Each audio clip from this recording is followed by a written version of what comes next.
আজ এসেছি মাশরুম মশলার একটা রেসিপি নিয়ে। এই মাশরুমটার নাম ওয়েস্টার মাশরুম।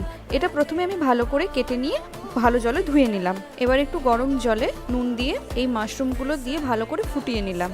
বেশিক্ষণ রাখতে হবে না, ওই 30-40 সেকেন্ড রাখলেই হবে। এবার একটা কড়াইয়ে সর্ষের তেল দিলাম, শুকনো লঙ্কা দিলাম, আর কিছু গোটা গরম মশলা আর জিরে ফোড়ন দিয়ে ভালো করে নাড়াচাড়া করে নিলাম। এখন এর মধ্যে দিয়ে দিলাম পেঁয়াজ কুচি, একটু নাড়াচাড়া করে লাল করে ভেজে নিতে হবে।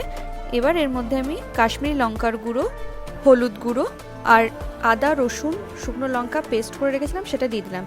এখন টমেটো কুচি, স্বাদ মতো নুন, ধনে গুঁড়ো, জিরে গুঁড়ো দিয়ে একটুখানি মশলাটা নাড়াচাড়া করে নিতে হবে। অল্প জল দিলাম। এবার একটু গরম মশলা দিয়ে দিলাম।